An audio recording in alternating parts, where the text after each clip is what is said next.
Welcome to the Freedom Report. What I love about Austin Peterson is his love of the battle. He wants to fight. Austin was, of course, the rabble-rouser, just to make sure I stayed Rothbardian.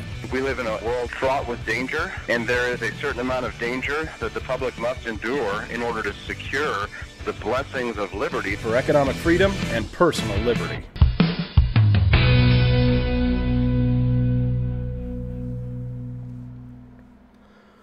Hello, ladies and gentlemen. Austin Peterson here. Good morning. Today is Thursday, November the 15th, and I am live right now on Facebook.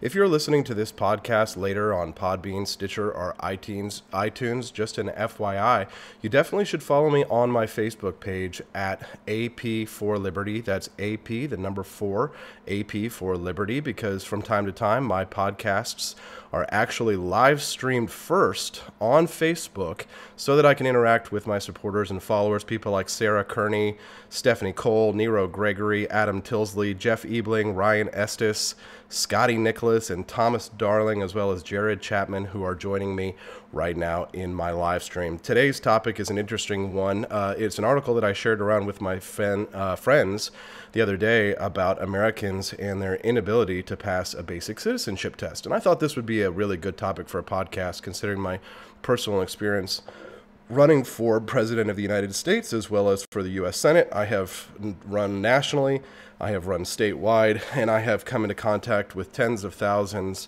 of voters, maybe even hundreds of thousands of voters potentially I've come face to face with, asking me all sorts of myriad questions. You know, when you run for president, people have a certain set of questions, and of course when you run for the U.S. Senate, people have certain sets of questions. But when I saw this story that came out in the Daily Signal, it just really hit me in the right place, because I can't tell you how many times people would ask me questions that betrayed a lack of a basic understanding of American history and of our civic processes. And so I want to share with you this story today from the Daily Signal, and then I have another story for you that's related to that tangentially. And at the end of this podcast, during the live stream, if you have questions for me, anything topical, anything related that you would like to ask, you can do so, and I will be answering your questions live on this podcast. So those of you who are listening to this podcast later, again, on iTunes or Stitcher or Podbean or however you like to get your podcasts, just so you know, good idea to subscribe to my Facebook page, because that way you can participate when the podcast is live and not just pre-recorded, because that makes it more fun, because anything can happen. I could screw up. Anything could happen, right? I could spill my coffee all over my keyboard. My jewel could break. Anything could happen. That's what's great about a live show, and also terrifying for me, because it's very easy to screw this up. So let's get this started. This article came out about a week before the midterm primary elections. Really good article by Jarrett Stepman over at the Daily Signal. And it goes like this. In America, we celebrate democracy and are justifiably proud that this nation was founded on the idea that the people should rule. That's why it is so important that Americans be informed about their government. They are partakers in it. In fact, they control it. Under tyrannical systems, it matters little if the people are informed about political life. Autocrats make decisions for the people whether they like it or not. But in our republic, we rely on the informed decision-making of citizens to judge policies and the leaders who will implement them. Unfortunately, we are not very well informed. According to a recently released survey, Americans are woefully uneducated about the most basic facts of our history, to the point where most couldn't even pass a basic citizenship test. Now, at the end of this article, we're going to have a little fun, and I'm going to pose the citizenship test to you. Don't cheat, guys. And the first person who answers in the stream gets the points, the internet points, which are worth millions of dollars, right? Anyways. A study by the Woodrow Wilson National Fellowship Foundation, boo, found that only 1 in 3 Americans can actually pass the U.S. citizenship test. 1 in 3, which asks the most basic questions about our history and how our system of government works. Passing the test requires answering 60% of questions correctly, right? You just got to get a D. But a majority of those participating in the survey couldn't even do that. Arthur Levine, president of Woodrow Wilson Fellowship Foundation, said, with voters heading to the polls, an informed and engaged citizenry is essential. Very true. Unfortunately, this study found that the average American to be woefully uninformed regarding America's history and incapable of passing the U.S. citizenship test. It would be an error to view these findings as merely an embarrassment. Knowledge of the history of our country is fundamental to maintaining a democratic society, which is imperiled today. Their survey lists some of the embarrassing answers given on the test. Listen to this, guys. This is going to crack you up. 72% of respondents either incorrectly identified or were unsure which states comprise the original 13 colonies. Only 24% could correctly identify one thing that Benjamin Franklin was famous for. 37% of people believe that Ben Franklin invented the light bulb. Yikes. Only 24% knew the correct answer as to why the colonists fought the British. Does anybody here know why the colonists fought the British? If you could answer that, that would be good. 12% incorrectly thought that General Dwight Eisenhower led troops in the U.S. Civil War, while 6% thought that he was a Vietnam War general. Oh my goodness. While most knew the cause of World War II, 2% said it was climate change. 2%. 2% said it was that the Cold War was due to climate change. Guys, what the hell? These people vote. Young people performed worst on the test. Out of all the test takers under the age of 45, only 19% passed. Now you might think, oh well, yeah, older people are smarter. They've got a they haven't had as much time on this planet, right? But think about it. They're the ones who just got out of school. They should know more because they've had to take the Constitution class when they were in middle school. They should know more. Out of all test takers under the age of 45, only 19% passed. Only 19% of people under 45 can pass the basic citizenship test. Given these numbers, it's no wonder why so many young Americans say they would rather live under socialism than capitalism, and have little understanding of what that would mean in reality. Yikes. On the one hand, there is a case for forgetting history.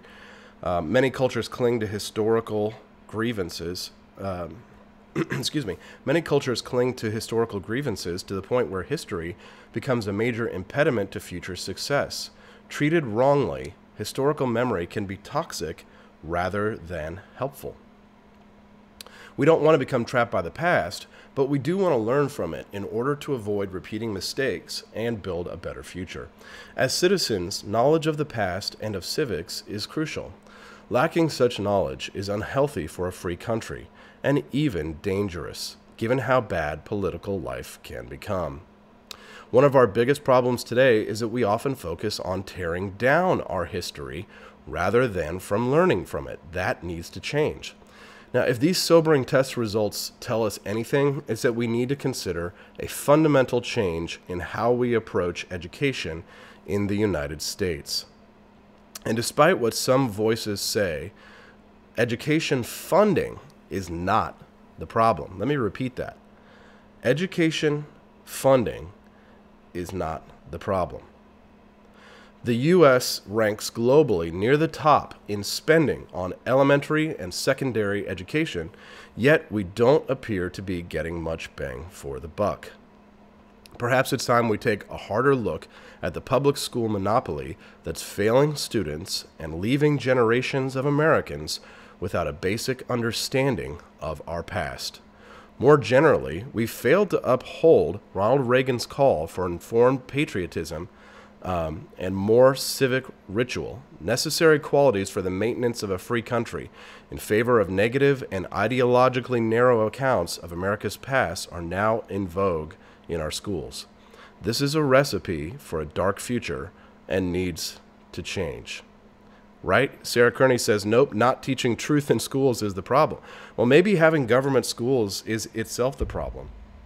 There were so many times on the campaign trail when I considered it, running for office, I looked at as part of my civic duty, part of my civic responsibility. And I didn't serve in our nation's military. So one of the reasons why I ran for office is because I have such a good knowledge of American history. I thought I would bring that to the American people. I thought I would bring that to our system of government. Someone who can pass the U.S. Constitution, the civics test that is necessary for our U.S. citizenship and immigration services if you want to become an American citizen.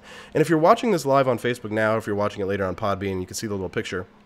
The picture that I chose is one of Ellis Island, and I chose one of our immigration system in its early days. That's where my ancestors actually came through. They came through the Ellis Island system.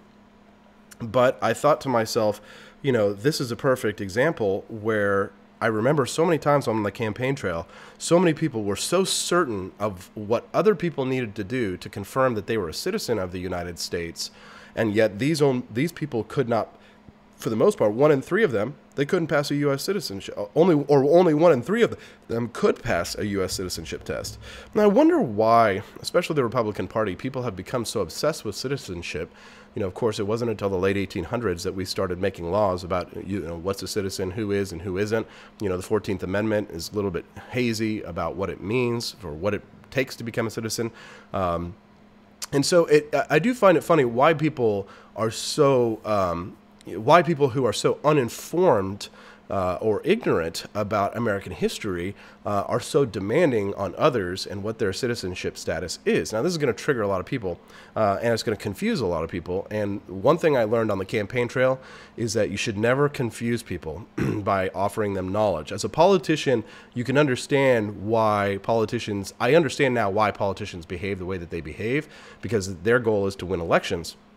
And if you want to win elections, you never confuse people with facts or history or knowledge, because there's nothing that makes people angrier than feeling like they're stupid. So think about, I can't tell you how many times I had a crowd. I was trying to explain a very complex subject about the Constitution, the Bill of Rights, or history, for example, and people would get very upset. People will get very upset, and people get upset. I didn't know why they were upset. It was because they were confused. And when people get confused, they get angry, because politics is kind of like showbiz in a way. Think about the best stand-up comedians in the world. Who are some of the best stand-up comedians in the world? Generally speaking, for the most part, most of the stand-up comedians have this sort of everyday, every guy, every man, blue-collar sort of feel to it, right? Why is that popular? Well, because the audience doesn't like to go and generally watch people who are smarter than them talk about interesting things. They want to watch somebody dumb that they can laugh at, or somebody that they can identify with, right? That's a strategy that politicians use as well. I'm blue collar, I'm an everyday Joe, and they don't talk about the Constitution, and they don't talk about history, and they don't emphasize it. Well, one, because an informed electorate would surely throw the bums out, right? This, the dumbing down of our education system in the United States has to have a lot to do with the fact that an educated and informed citizenry would certainly be much more dangerous to our government in its current form. Do you agree? So I could go on and rant about people who were making demands upon me that were, of course, unconstitutional. And you find yourself in a quandary there as a politician, because there's this whole concept of the noble lie. And I rejected it during my presidential and U.S. Senate campaigns. I refused to lie to people to get elected, but I can see why politicians do. I can understand why they do, because when someone comes up to you and displays that they have absolutely zero knowledge about American history or the U.S. Constitution, I mean, it's like 95% of politicians are just going to lie to the person or diffuse or change the subject or whatever. The best ones are the ones who are going to be able to learn how to change the subject. And that's really what you have to learn how to do. But people get angry because they don't understand what the hell you're talking about. Stephanie Cole says, smart people are more interesting. But here's the thing about that, Stephanie, is something I've been thinking about. If you're going to go to a TED conference in town, very few people are going to attend something like that compared to the latest, reimagining of Mariah Carey concert, right? It's very few people, I'd say maybe 1 in 3, who are going to be engaged in political life. who are going to be engaged in civic life. And so it makes sense why very few people are engaged with the civic process, because obviously we have a whole lot of distractions. We have mass media, and I'm going to talk about that in an article from Politico that I wanted to read about that came out in February. Some of you probably saw it, about how fat, unhealthy Americans are threatening Trump's defense surge. But I want to give you guys the U.S. citizenship test, and I want to make it fair to the people who are listening to us later, so I won't take too much time to wait for the live stream answers. So you're going to have to be quick on these. Get your questions. Or get your answers ready. So the first question for you, and see if you can answer this without cheating, is number 1. How many amendments does the Constitution have? I'll read that again. How many amendments does the U.S. Constitution have? I'll count down. Ready? Who's going to be the first person to get it? It's a tough one. It's probably the most missed question. Amendments are changes to the Constitution. You know, the first, yep, that's correct. James Habermel. James L. Habermel wins 1 million internet points. It's 27. The Constitution has 27 amendments. Sorry about the coughing, guys, but that's what you get when we're live. Amendments are changes to the U.S. Constitution. Congress added the first 10 in 1791. Those are the Bill of Rights. And Congress has added more. The 27th Amendment was added in 1992. Okay, ready? Now, here's the next one. This should be easy. Name one branch or part of the federal government. Name one branch or part of the federal government. I'll give you a few seconds here. Name one branch or part. Remember, guys, only 1 in 3 Americans can pass this test. Only 1 in 3. If you can get this one, Justin Hannenberg answered it correctly first with the legislative branch. We have 3 branches of the federal government: the legislative, the executive, and the judicial. Well done, well done. All right, so name number 3. Ready? Name one U.S. territory. Name one U.S. territory. Can you do that? Oh, you guys are still answering on the last one. Name one U.S. territory. Who's going to get it? Name one U.S. territory. Can you do it? Eli Whitney and the Cotton Gin. Says Ryan Estes. Thank you. All right. Nice, nice. All right, moving on. Number 4. Why does the flag have 50 stars? Number 4. Why does the flag have 50 stars? Why does the flag have 50 stars? You got it. 50 states. Well done. That's right, because we have 50 states. Remember, guys, 1 in 3 can answer that. Only 1 in 3 Americans know why we have 50 stars on our flag. Okay? What was one important thing that Abraham Lincoln did? One important thing that Abraham... This is going to trigger all the libertarians, who the hardcore libertarians. But what was one important thing that Abraham Lincoln did? I know we're going to get a lot of sarcastic answers here. Can you name one important thing that Abraham Lincoln did? Just one? Just one. 1 in 3 can answer that. Just name one thing. I know we're supposed to have multiple choice on this, but, you know, I don't have a multiple. Gettysburg Address. Jack Stalker. Well done. Jack Stalker, the man. A.K.A. Games for Fun, A.K.A. Ice and Fire. If you guys don't know Jack Stalker, he's one of my favorite new friends. He's the guy with the fashy haircut that I made fun of, the Richard Spencer haircut. He and Steffi Cole and Camellia Plosser. This is just a little promotion here. But if you don't know, I'm actually also, I live stream on Twitch. So if you're a gamer and you like to hang out with other libertarians or conservatives and freedom friends, then don't forget you can actually follow me on Twitch. It's the same as everything else on Facebook, Twitter, Instagram, and Twitch. It's just AP for Liberty. So make sure to follow me on Twitch. Stephanie, do me a favor and drop that link in there for me. I really appreciate it. But Jack Stalker's a good guy, and he's a lot of fun, and we like to hang out late in the evenings. Usually on Friday nights, we'll do a longer Twitch live stream where we just hang out and play together and talk about history, and it's a lot of fun. Okay, there are 4 amendments to the U.S. Constitution about who can vote. Can you tell me what are the basic requirements to be able to vote? What are the basic requirements about who can vote? What are the basic requirements? What do you need to be able to vote in a federal election in the United States?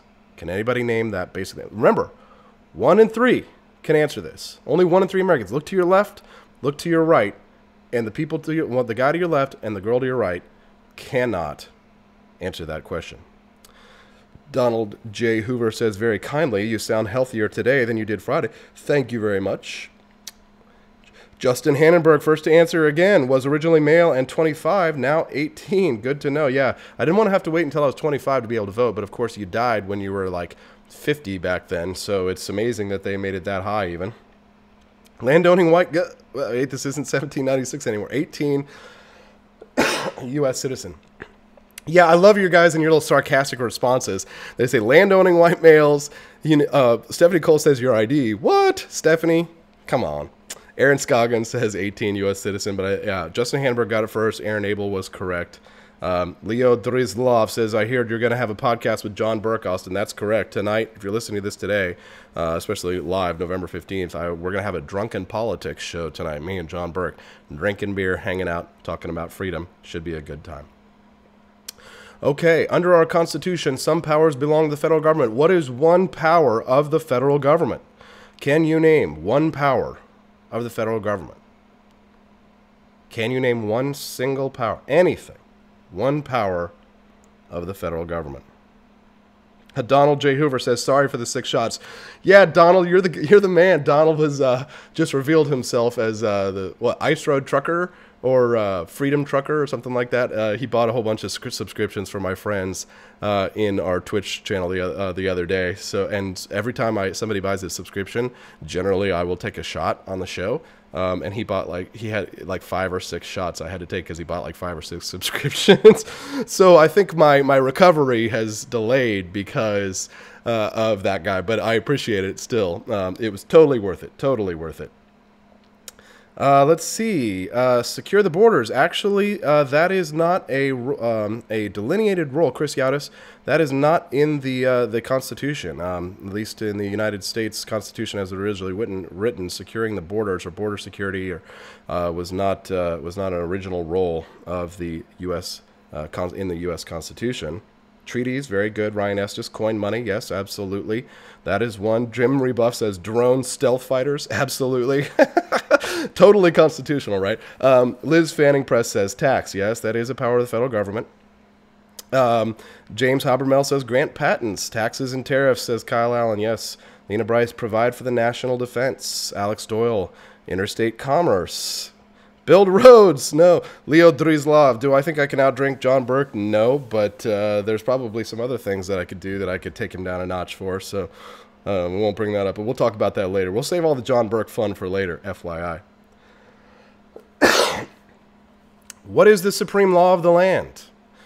Again, guys, remember, most people cannot pass this. What is the supreme law of the land? Can you name it? Can you name it? It's one of my favorite things. I love my country, I love freedom, and I love our... Stephanie Cole says that the role of the federal government is to leave us alone. Thomas Darling says it's to take away our rights and freedoms. Oh my good Lord. Stephanie gets the point on that one, but Chris Yautis gets it correct. The Constitution is the supreme law of the land. Snap, snap, snap, snap, snap. Well done, Chris Yautis. You got it right. Wrong about securing our borders. I think that was originally a state's role. I have to double check on that one, but I know it wasn't the federal government's role to be, stopping Americans from leaving or entering their own country and, patting them down and, pulling them out of their horse and buggy carriages to ensure that they weren't carrying any of that delicious, sweet hemp seed that George Washington forced everybody to grow. Let's just avoid that topic, shall we? Anyway, how many justices are on the Supreme Court? How many justices are on the Supreme Court? Can anyone name that?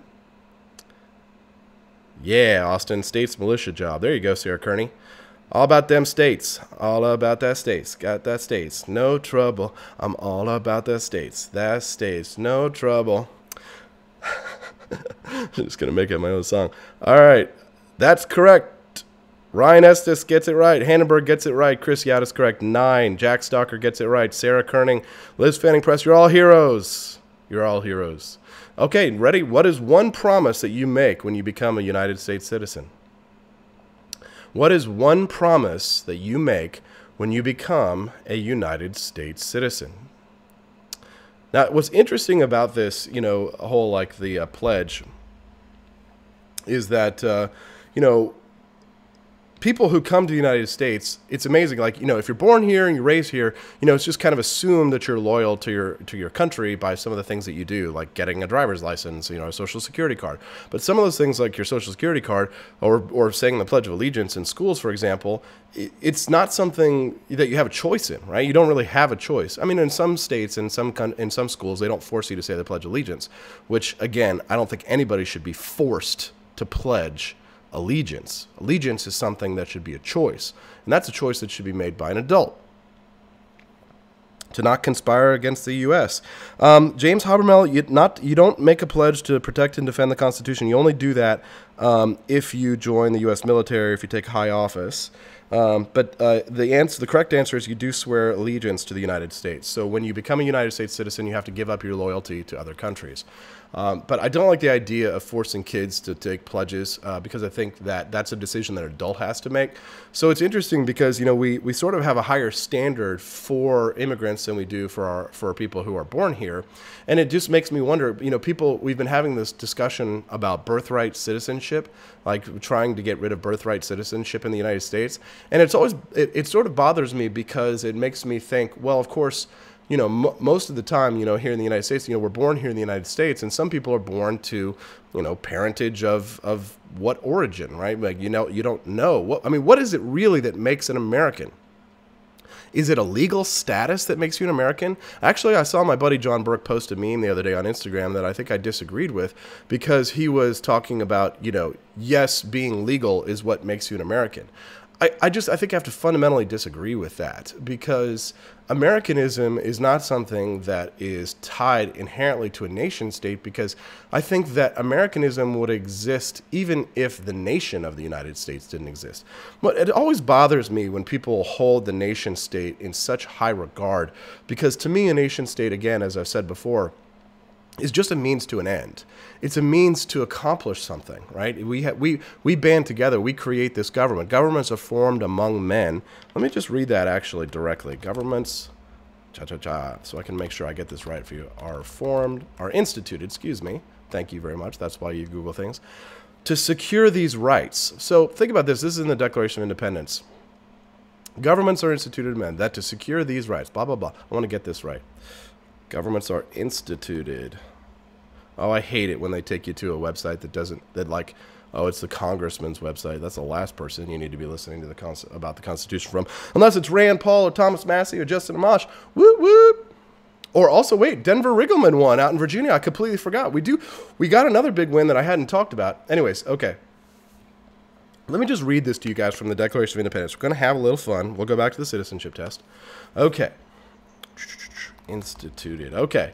We hold these truths to be self-evident, that all men are created equal, that they are endowed by their Creator with certain unalienable rights, that among these are life, liberty, and the pursuit of happiness, right? That to secure these rights, governments are instituted among men, deriving their just powers from the consent of the governed, that whenever any form of government becomes destructive of these ends, it is the right of the people to alter or abolish it. Right? So let's just think about that for a moment, because I need, especially those who are really super concerned about like immigration and concerned about nationalism and hold the nation state to such high ideals. Here in our Declaration of Independence, in our founding documents, we have a concept that is above the nation state, that is more important than the government of the United States. And it is these self-evident truths. All men are created equal. We have certain and unalienable rights. And to secure these rights, the purpose of having a government is to secure these rights. And we derive these powers, these government powers, from our consent. Right? And whenever any form of government becomes destructive to these ends, It is the right of the people to alter or abolish it. Now let's talk about abolishing it, because on the altering side of things, yeah, you're talking about a process of constitutional amendment.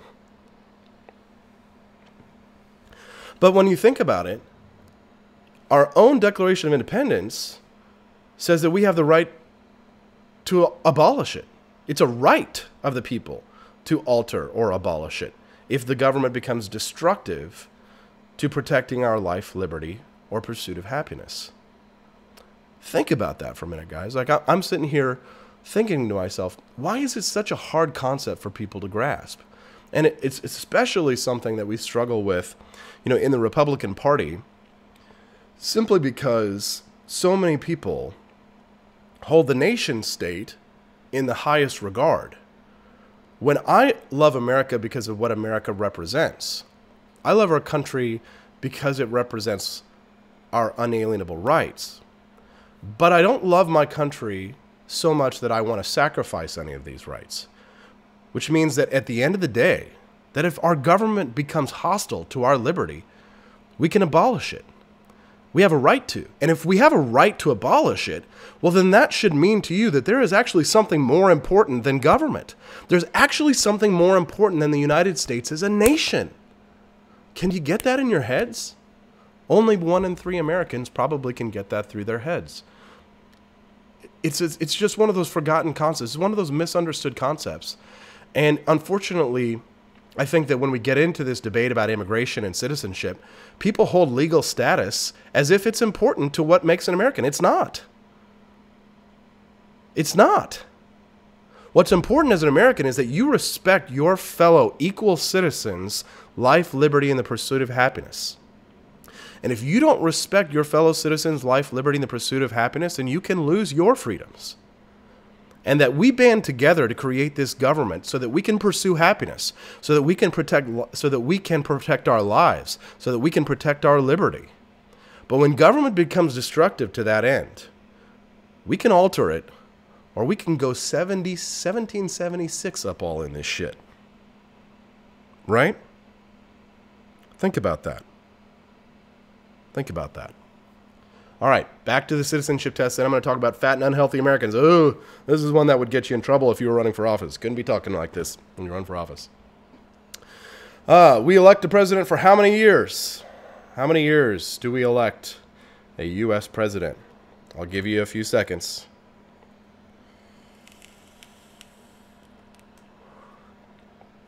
How many other years is a president elected? Justin Hannenberg, again. What is you? Are you some kind of super genius? Jesus, nobody likes people like you, Justin Hannenberg. Freaking know-it-all. A lot of people probably answer 8. What are the 2 major political parties in the United States? It kind of pisses me off that they put that on the citizenship test, because all that does is just embed people into people's heads more and more a 2-party system. I mean, again, I'm a Republican, but I still think that, the parties are killing our country. And sorry, third parties, you're not helping much either. There's 2. Exactly, Ryan. This is on our citizenship test. Ryan Estes says, I thought just 1, right? There's effectively 1. Yeah. In order to become an American citizen, the Republicans and the Democrats start beating in your head immediately that there are 2 major political parties. You say, what are the 2 major political parties? The blue assholes and the red assholes, says Jack Stalker.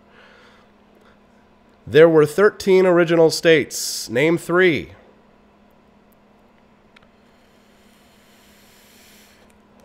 There were 13 original states. Can you name 3? Come on, guys. Come on, guys. You guys don't want to sound stupid today. You can name 3 of the original states, can't you? And if you're listening to this podcast later in your car or your commute, can you name it out loud? Ryan Estes said Delaware, Virginia, and New York. The gentleman from Missouri shall rise. Well done, Ryan Estes. Well done. Mr. President. If you guys haven't seen 1776 the musical, you gotta watch it. Such a great show.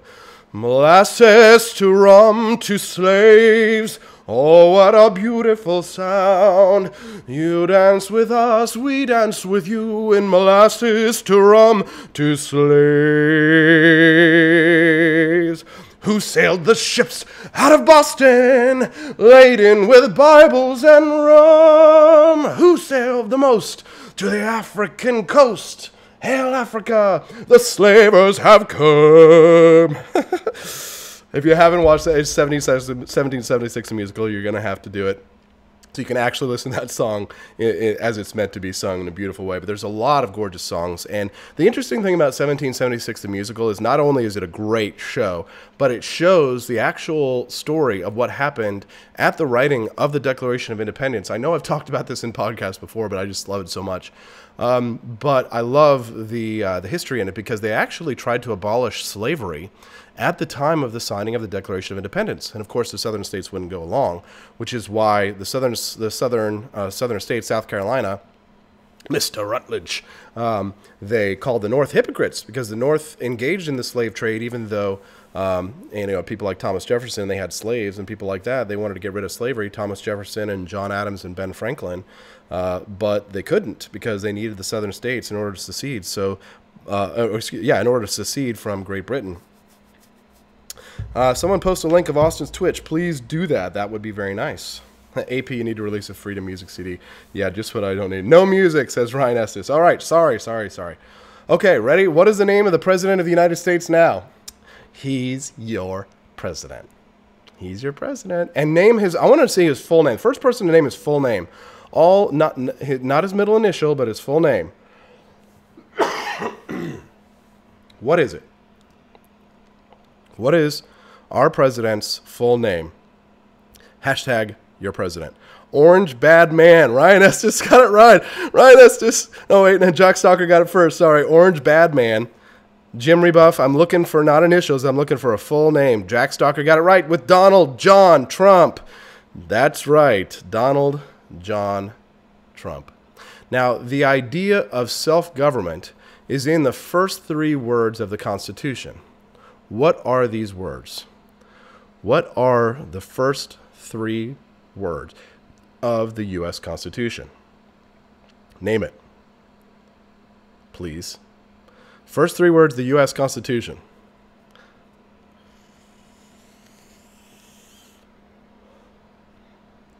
Who can do it? James Habermel. We the people. We the people. All right. So, what are we showing loyalty to when we say the Pledge of Allegiance? Number 20, what do we show loyalty to when we say the Pledge of Allegiance? What do we show loyalty to when we say the Pledge? Remember, guys, it's an easy answer. It's an easy answer. What do we show loyalty to when we say the Pledge of Allegiance?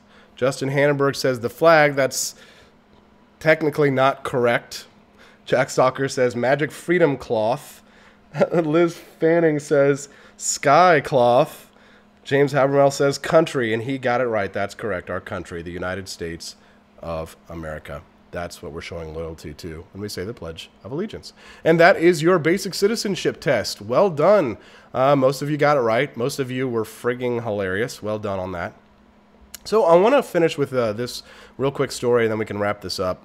About unhealthy Americans, fat unhealthy Americans threatening Trump's defense surge, because it's related to this topic not just in our obesity epidemic, but also in the fact that high school graduation rates are barely acceptable. So listen to this.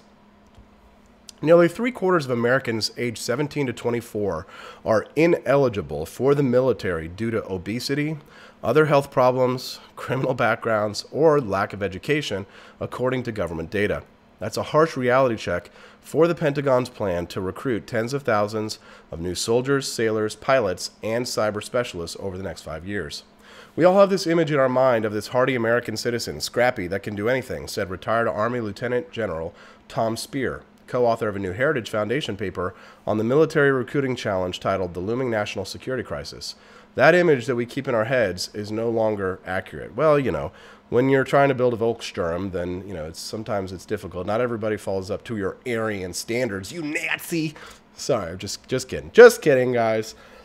I've been watching too much MSNPC. Obesity and the percentage of people overweight in this country has skyrocketed in the last 10 to 15 years, he added. Asthma is going up, high school graduation rates are still barely acceptable, in some big cities they are miserable. Criminality is also not going away. We have to face the reality that these things in some cases are getting worse, not better. That's on top of the more immediate obstacle that military leaders are warning about. Listen to this. This is an obstacle to the military. A relatively low unemployment rate is already making it harder to fill the ranks, particularly for the Army, which has historically benefited when full-time jobs are harder to find in the civilian economy. Right? Exactly. So when the unemployment is lower, more people are going to get themselves out into the private market, and they're not going to go work for the government. It's difficult to recruit because there's 4% unemployment. It actually kind of reminds me of an old debate between John Maynard Keynes and Friedrich Hayek, and it's illustrated in the Keynes versus Hayek rap. If you guys haven't seen those videos, as soon as this is done, go buy a t-shirt from teamliberty.store. We've got a beautiful new shirt making fun of Che Guevara. We basically replaced Che Guevara's face with an NPC character meme. It's so sick. Definitely you want to get that or ask for that for Christmas. But as soon as it's done, go watch the Keynes versus Hayek rap. And John Maynard Keynes is spelled Keynes. Great videos. And there's two of them. And in one of those videos, I forget which one it is, they talk about unemployment and the military and what it means for the United States. And what it means is that when you have low unemployment, right, more people want to go get jobs that make money than they do want to serve the nation. But when unemployment is high, people want to go serve in the military because they're just trying to get jobs.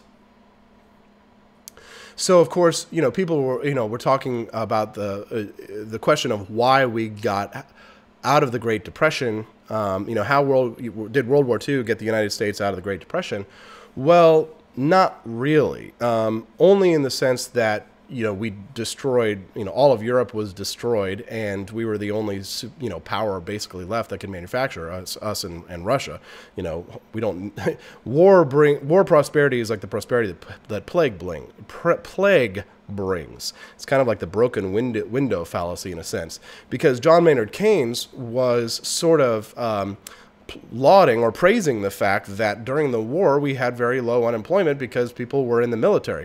Well, of course, you could have 100% employment in the military, and then the soldiers would have nothing to eat because there'd be nobody to work the fields back home, right? You still need an economy to be able to support the military, right? The military doesn't support the economy. It's the other way around. The economy, the growing economy, the strong economy supports the military. So I think it's actually a very good thing that it's actually better for the United States that if we have a problem with recruitment in the military because our economy is booming. That's a good thing. So a strong economy means that people are not so desperate that they feel the need to go and serve because they have options in the private market. That's a good thing listen, if you're a conservative, you believe in fiscal conservatism and you want a strong economy, then the byproduct of that is going to be, you know, fewer recruits in the military. And I think that's okay. I think we actually need less firefighters in the United States too. Just maybe less cops, maybe less government all around. That's the thing. You know, conservatives like to talk a big game about less government until you start looking at what that means. That means less police, less firefighters, less federal agencies, right? Because the reality is that Democrats love the federal government and hate the state and local governments. And conservatives love the state and local governments and hate the federal government. But at the end of the day, not conservatives, I guess Republicans, so not true conservatives, right? I don't want to confuse the issue.